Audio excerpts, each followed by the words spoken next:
So guys इस महीने हम कोटक के दूसरे एनएफओ का रिव्यू कर रहे हैं और NFO again large cap sector के साथ में आया हुआ है। लार्ज कैप सेक्टर की बात करें, जब भी कुछ नए funds as a large cap और मिड कैप में जब आते हैं ना, तो डिमांड पोटेंशियल बहुत अच्छा रहता है। As well as small cap में भी रहता है, क्योंकि हर टाइप के लोग हैं, हर किसी का रिस्किंग कैपेसिटी अलग अलग होता है। स्मॉल कैप की बात करें तो स्मॉल कैप में कंपनी छोटी छोटी होती हैं एक मिड और लार्ज कैप के मुकाबले, जिसमें कैपिटलाइजेशन थोड़ा कम होता है स्मॉल कैप में, और रिटर्न अच्छे देखे जाते हैं। रिटर्न के चांसेस ये हैं कि लार्ज कैप और मिड कैप के मुकाबले उनमें रिटर्न अच्छे देखे गए हैं, क्योंकि छोटी कंपनीज हैं अभी थोड़ी इनके मुकाबले, तो थोड़ा सा इनके पास ग्रोथ अपॉर्चुनिटी अच्छा है, और ये जो कंपनी है वो ऑलरेडी थोड़ा सा ऊपर पहुंच गई है, तो थोड़ा सा इनमें रिटर्न स्लो हो जाता है लाइक लार्ज कैप की बात करें। बट स्टिल इंडिया में आज मैक्सिमम लोग ऐसे हैं जो लार्ज कैप में इन्वेस्ट करना पसंद करते हैं, क्योंकि हर किसी को इतना हाई रिस्क लेना नहीं बनता है। अब जैसे मान लो कभी कभी कुछ पेंडेमिक आ जाते हैं, कोविड आ गया था। कोविड के टाइम में ऐसे बहुत सारे सेक्टर हैं जो पिटे थे। जैसे एग्जांपल के लिए अगर हम ट्रैवल की बात कर लें, तो ट्रैवल में ऐसे बहुत सारे सेक्टर्स थे जो बड़ी बड़ी कंपनी थी, उन्होंने काफी हद तक अपने आप को शायद संभाल लिया था, जो होटल्स वगैरह मल्टीपल थे। बट कुछ ऐसे भी होटल्स थे, कुछ कंपनीज थी जो अपने आप को उस टाइम बचा नहीं पाई, दैट क्लोज्ड, बिकॉज यही मेन रीजन है। और जो बड़ी बड़ी कंपनी होती है जिनके पास खूब पैसा पड़ा हुआ है अपने एम्प्लॉयज को देने के लिए, अगर मान लो प्रॉफिट नहीं भी आया मार्केट से, तो इतना उनके पास कैपिटल पड़ा है कि वो 3 4 5 साल तक अपने एम्प्लॉयज को भी सैलरी दे सकते हैं, जो मेन मेन एम्प्लॉयज उनके हैं, जो काम कर रहे हैं, और अपना खर्चा वगैरह निकाल सकते हैं। तो वो कंपनी अपने आप को ना टिका पाती है मार्केट में। फिर जैसे ही पेंडेमिक हटता है तो फॉर्म तो करना ही करना है, मार्केट में आ गई। तो ये लार्ज कैप में अच्छा फायदा होता है कि लगभग बड़ी बड़ी कंपनीज हैं, इसी वजह से मैक्सिमम लोग थोड़ा सा प्रेफर करते हैं कि 2 पैसा रिटर्न कम आएगा चलेगा, लेकिन कंपनीज हमारे फंड्स के अंदर बेस्ट होनी चाहिए, जो कि स्ट्रॉन्ग कंपनी होनी चाहिए। बिकॉज मार्केट हमें नहीं पता कहाँ जाएगा कहाँ नहीं जाएगा, वी डोंट नो एनीथिंग। दुनिया कह रही है कि बढ़िया ही जाएगा, बट स्टिल कहीं लिखा नहीं है ये चीज कि कंफर्मेशन है कि हाँ सही जाएगा, और कोई लिख भी नहीं सकता है। ठीक है, तो गाइज वीडियो को शुरू करते हैं। और अगर आप चैनल पे नए हैं तो please try to subscribe this channel. Video अगर आपको पसंद आती है इसे लाइक करें, इसे आगे शेयर करें।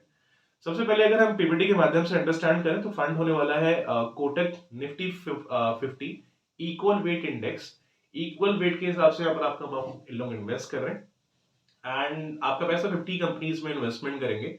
आउट ऑफ जैसे 100 कंपनी मान लो है लार्ज कैप में, तो 50 कंपनी पैसा ये लोग आपका इन्वेस्टमेंट इस टाइम पे कर रहे हैं। अगर हम इसमें रिटर्न की बात करें, इसमें कितना रिटर्न रहा है इस इंडेक्स का लास्ट 5 ईयर्स के अंदर, क्योंकि अभी ऐसा ये एनएफओ अभी कोटक में आया जरूर है, लेकिन ये थोड़ा इंडेक्स पुराना ही है।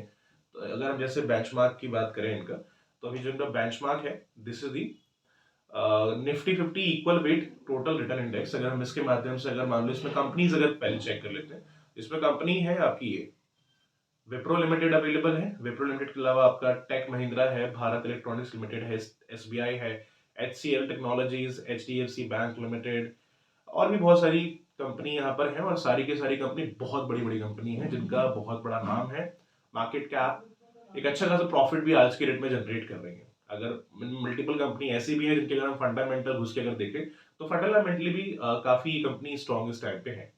जैसे बात कर ले हम लोग इसमें सेक्टर की, तो इसमें फाइनेंस सर्विसेज है, आईटी है, ऑटो एंड ऑटो कंपोनेंट्स है, फास्ट मूविंग कंज्यूमर गुड्स है, health care, metal and mining, oil gas and consumer fuels, power, और बहुत सारे इसमें सेक्टर्स हैं आपके लिए। रिटर्न की बात करी जाए तो रिटर्न भी इसने ठीक दिया है। 5 साल का जो ऑन एवरेज इनका रिटर्न रहा है वो लगभग 20% का रहा है, और 1 साल के रिटर्न की बात करें तो लगभग लगभग यहाँ पर रिटर्न जो है 22% का आया है। रिटर्न ज्यादा नहीं है, काफी लोग बोलेंगे कि हाँ रिटर्न ज्यादा नहीं है इसका, लेकिन गाइस लार्ज कैप के हिसाब से ठीक है, क्योंकि लार्ज कैप में ना इससे ज्यादा जाएगा भी नहीं, और गए भी नहीं है जो फंड्स पीछे अभी आए हैं। ठीक है, आपको रिटर्न 35 40% हो सकता है, आप बोलोगे यार किसी फंड में साल भर में 50 60% से भी रिटर्न रिटर्न ऊपर आया, बिकॉज इंडिया की मार्केट बढ़ ही रही है। तो हाँ वो चीज है, लेकिन अगर आप चेक करोगे तो मेजरली वो मिड और ये स्मॉल स्मॉल कैप ही हो सकते हैं। आपको ये भी पता होना चाहिए कि अगर मान लो मार्केट जब तक बढ़िया चल रहा है तब तक तो चलो ठीक है, बट बाई चांस अगर मार्केट जब पिटने लग जाता है ना, सबसे पहली जो मार और जो वॉलिडिटी होती है ज्यादातर, वो स्मॉल कैप में ही होती है और मिड में ही होती है। तो इसमें ये चीज है, लेकिन फिर भी रिटर्न ठीक ठाक दिया है, कंपनी बढ़िया बढ़िया है, स्ट्रॉन्ग कंपनी है, हमारे लिए इंपॉर्टेंट है स्ट्रॉन्ग कंपनी।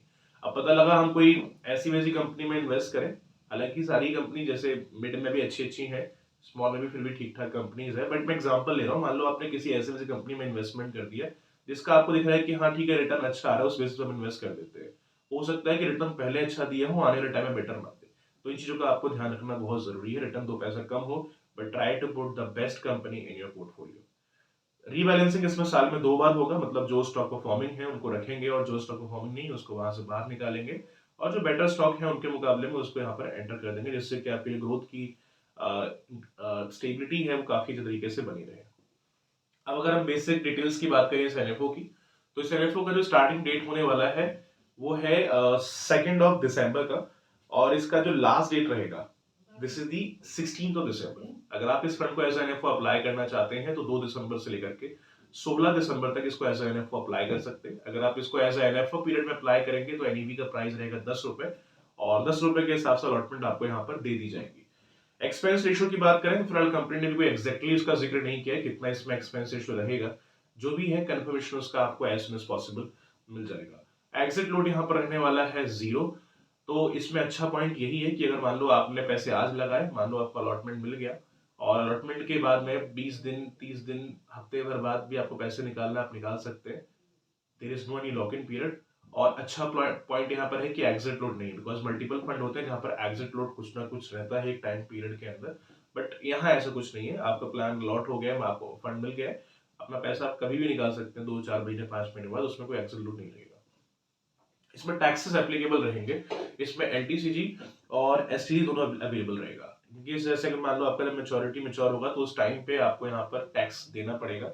12.5% एलटीसीजी है और एससीजी है 20% समथिंग। अगर आप चाहते हैं आप प्रॉपर डिटेल वीडियो आपको उसके ऊपर मिले तो उसका मैं नीचे लिंक डाल चुका हूँ वीडियो का, आप उसको चेकआउट कर सकते हैं। कुछ सवाल आता है अपना क्वेश्चन आप रेज कर सकते हैं, I will give the answer as soon as possible. Apart from this अगर हम इसमें इन्वेस्टमेंट अमाउंट की अगर बात करें तो इसमें 100 रुपीज का इन्वेस्टमेंट है। अगर आपको एज SIP में करना है तो 100 रुपीज देकर के शुरू कर सकते हैं। अगर आपको लमसम करना है तो 100 रुपीज से शुरू कर सकते हैं। रिस्क रहने वाला है वेरी हाई, तो इन्वेस्टमेंट करने के पहले रिस्क को भी अंडरस्टैंड करना है कि जो फंड आप परचेज कर रहे हैं जितना यहाँ पर रिस्क अवेलेबल है उतना आप रिस्क ले सकते हैं कि नहीं, क्योंकि इसमें अश्योरेंस कुछ भी नहीं है। Your principal and your return is also not guaranteed here. Market में अच्छा रिटर्न होता है तो रिस्क भी अच्छा खासा रहता है, तो यहाँ पर रिस्क रहने वाला है वेरी हाई। अब सवाल ये आता है कि मुझे इस फंड में भी अप्लाई करना चाहिए कि नहीं करना चाहिए। अगर देखो लॉन्ग टर्म का आपका प्लानिंग है कि आपको कुछ लॉन्ग टर्म के हिसाब से अगर इन्वेस्टमेंट करना है, तो जो इसमें कंपनीज हैं जिस टाइप से चीजों को मैनेज कर रहे हैं, रीबैलेंसिंग कर रहे हैं साल में 2 बार, जून और दिसंबर में, मतलब जो बेटर नहीं है उसको हटा रहे हैं, जो बेटर है उसको लेकर आ रहे हैं स्टॉक्स को, तो ये सारी चीजें हमें ये बताती हैं कि प्लस पॉइंट है लार्ज कैप कंपनी है, सेकेंड पॉइंट है इसमें रीबैलेंसिंग अवेलेबल है, और एक पैसिव फंड है तो प्रॉपर तरीके से चीजों को पैसिवली मैनेज कर रहा है इस टाइम पे। कंपनी इंडिया की लगभग बड़ी बड़ी हैं, तो जहां तक मुझे सारी चीजों को देखने के बाद में ही लगता है अगर हम थोड़ा लॉन्ग टर्म के हिसाब से अगर प्लान करते हैं, शॉर्ट टर्म में इतना रिटर्न शायद नहीं दिखेगा आपको, लेकिन try to go for a long term. Long term में ग्रोथ का चांस अच्छा खासा है, ठीक है। बट स्टिल गाइस ये कोई रिकमेंडेशन वीडियो आपके लिए नहीं है। एक बार अपने एंड से आप भी अपने एक बार प्रोफाइल को अंडरस्टैंड करिए, उसके बाद ही आगे बढ़ने का डिसीजन लेना, क्योंकि हर किसी का प्रोफाइल नीड्स रिक्वायरमेंट्स अलग अलग होती हैं। हो सकता है कोई इतना रिस्क नहीं ले सकता जितना यहाँ पे अवेलेबल है, हो सकता है किसी को लार्ज कैप बेटर ना लगता हो सकता है किसी की फ्यूचर नीड्स अलग हो, उसको मार्केट में इन्वॉल्व नहीं होना है, ऐसे गारंटीड नहीं करना है 5 6 7% में वो खुश रहे। तो ये सारी चीजें हैं। तो एक बार ना पोर्टफोलियो अपना आप खुद बनाइए, आपकी जो इनकम है, सेविंग कितना कर रहे हैं, कितना आप निकाल सकते हैं, कितना डाइवर्सिफाई कर सकते हैं, तो वो आपको डिसाइड करना पड़ेगा, because I am not the right person to guide you this one. So it's not recommendation video. थोड़ा सा एक बार अपने एंड से रिसर्च करिए, एक बार कंडीशंस वगैरह अंडरस्टैंड कर लीजिए, कुछ सवाल आता है रिगार्डिंग दिस अपना क्वेश्चन आप रेज कर सकते हैं, I will give the answer as soon as possible. बाकी जो मैंने चीजें देखी हैं मुझे बेटर लगी हैं, बट स्टिल कोई रिकमेंडेशन नहीं है आपके लिए। एक बार अपने एंड से आप खुद भी एक बार अंडरस्टैंड करिए, ठीक है। सो गाइज आई होप ये वीडियो आपके लिए हेल्पफुल रहा होगा। फिर भी कुछ अगर सवाल है अपना सवाल आप रेज करिएगा, I am happy to give the answer as soon as possible. Thank you very much.